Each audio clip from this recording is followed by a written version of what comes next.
I never wanted to be a comedian. I wanted to be president of the United States of America. I went into college right after high school, and I went into Sac State as a business major. I was miserable.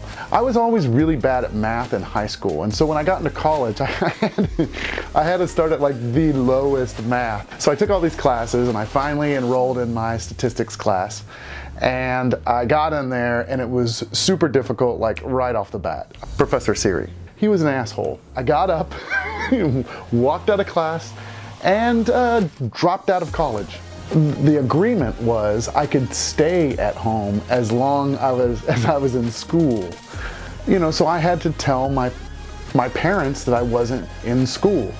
So I sat my mom down, and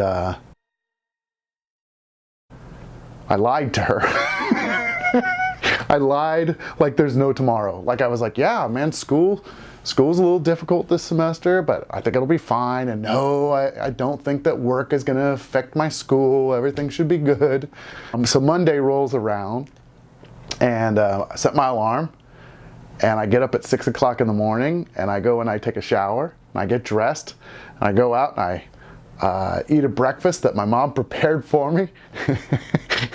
And I grabbed my backpack and went out the door and said, I'm going to school. But then I had to figure out what to do because, you know, I started work, I think at 1 o'clock. So I had to like figure out what I was going to do between like 8 and, 1 o'clock. I didn't know where to go. So I just decided that I would go to a park and read books. I'd just sit in my car and read books all semester and try to figure out what I wanted to do. So that's what I did. I read multiple books on basically 3 different subjects. I read books about the Titanic, because I guess that's where my life was going. I read 2 books about Charlie Chaplin, his biography and his autobiography. And then I read books about the Apollo moon missions. And in particular, I read this book, A Man on the Moon by Andrew Chaikin. This book changed my life. Like seriously, it seems like I'm blowing this out of proportion or whatever. Like no, this book seriously changed my life. Let me tell you why. Like you, I knew that we went to the moon, right? And if you don't think we went to the moon, you can go yourself. Anyway, side note. So I knew we went to the moon, but I never knew how much we sacrificed to get to the moon. Like I didn't know the stories of the people who got us to the moon until I read this book. I was just blown away. Like I've heard that it took over 400,000 people to get us to the moon. That's incredible. Like I can't get my kids to all be in a good mood at the same time, much less get 400,000 people moving in the same direction. I read in this book about the crew of Apollo 1, which if you don't know, 3 astronauts were killed on the launch pad, and they were killed on a flight that was never even supposed to go into space. They were just testing the communications. They died from a fire. I read about the crew of Apollo 12, which is the second crew to go to the moon. They were so much different than Neil Armstrong and Buzz Aldrin. Like all 3 of the crew members on Apollo 12 had matching gold Corvettes that they would drive all over the Cape, and they each had their name on the side.